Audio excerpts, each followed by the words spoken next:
Kim, we're sitting in your lovely studio in Gorman House Arts Centre. I'm wondering if this is where you both write and create your art? No, no way that you could make art in a space this small. I noticed there are no kind of artist tools around, so... No. No, it's very much about a writing space. Because I do so many things, it was just to have a dedicated space where all I did was write was just a fantastic luxury. But no, my art making practice happens in really different circumstances. And how often or how much time do you spend in this space writing? Look, it varies. I haven't spent much at all in the last few months because I've been travelling a lot. But when I get a chunk of time, I'll try to get in 3 to 4 days a week, you know, for at least 3 or 4 hours or more if I can. It tends to be a bit intermittent because, as I say, I do travel a lot, so there'll be periods when I don't get much chance, and then I get a block of time, so I make the most of it. Yeah. And as both an artist and a writer, do you find that the two forms play off each other and influence each other?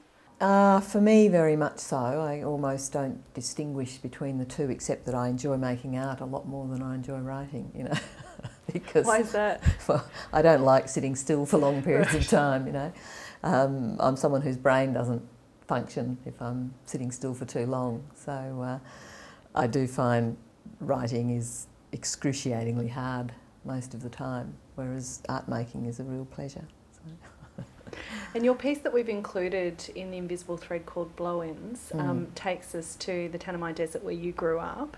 And in that piece you talk about the relations between Indigenous and non-Indigenous people, and the contrast between the way policy is formed here in Canberra and then you actually see the reality of how that plays out in remote Indigenous communities.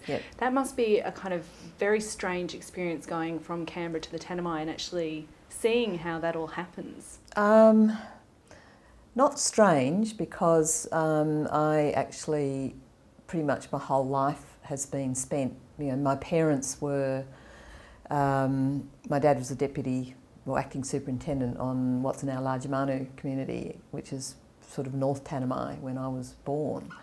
And the stories they told back then of the incredible disjunct between government policy and reality on the ground. What strikes me is that, you know, 50 years on, nothing has changed, or it's probably a bit worse than it was back then.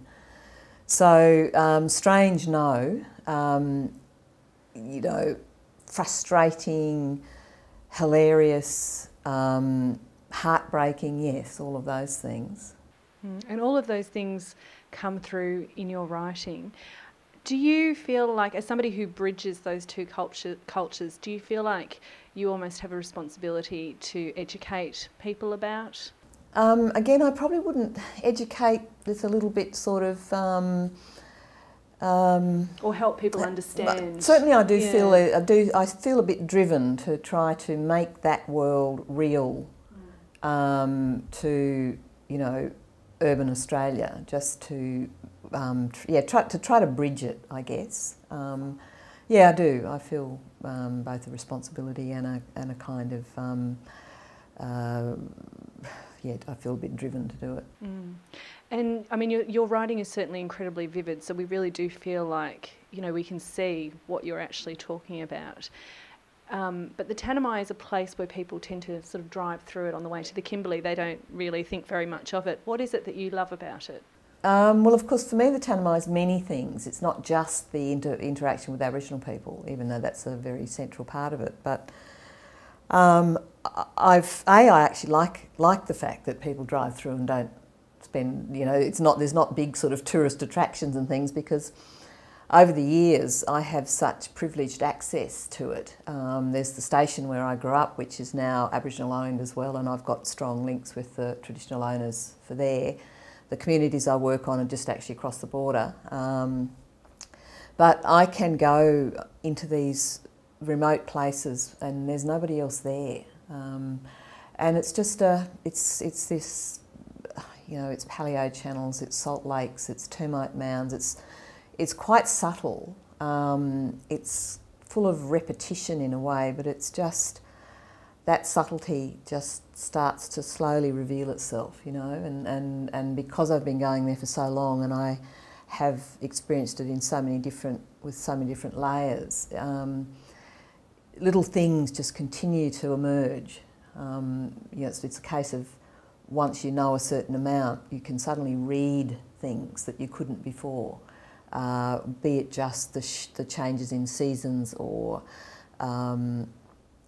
you start understanding what's been going on with the changing animal populations. Just, you know, all that sense of becoming, I think, learning an environment at incredible depth, and I've sort of been gifted access to this tract of country that almost no one else pays any attention to, except gold mines. I have to tell you, it's full of gold mines, you know, but not the bit that I go into. And it just is just this. I have this opportunity, so and it goes back a really long way. And you keep going back there all the time, but you also keep coming back to Canberra as well. So what is it about Canberra that feeds you as a writer and an artist? Well, I think Canberra is a perfect balance in a way. I mean, oddly enough, I'm more likely to bump into other Canberrans in Alice Springs or out in the Kimberley or out in the Pilbara or Darwin or whatever. There's this, and lots of Canberrans have done a chunk of time, especially in Alice Springs. So there's a real kind of link there. But otherwise, I mean, it's like having all the resources of a major city without the downside of it. You know, you've got these fantastic national institutions here.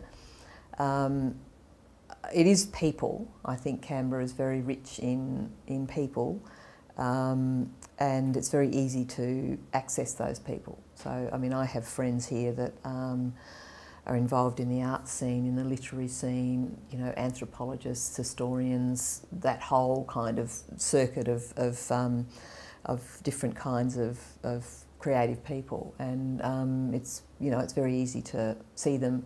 We all seem to travel, so it's taken for granted that you might, you know, not see each other for 6 months, but it doesn't undermine the sense of the connection because everybody's going off on sabbaticals or bush trips or whatever. So I think Canberra is a you know, very well kept secret in terms of its quality of people and, you know, lifestyle. So. And what do you think characterises Canberra's literary landscape, perhaps something that people outside of Canberra don't know? Oh, probably again, people, it's fairly supportive, I think, of each other. Certainly at a government level, the grants and things, there's a sense that if you've got a bit of ability, you will get supported at that level. I guess that's one of the benefits of a place like Canberra. There's more money to go around, fewer people, so, you know, there's that side of it. Okay, well, finally, tell us, if Canberra was a book, what sort of book you think it would be? These are the sorts of questions you should ask us first, so that we can think about it. What sort of book would it be? It would be a pretty, I think maybe a glossy publication at first glance, but, you know, full of really nice little high quality gems once you started looking into it.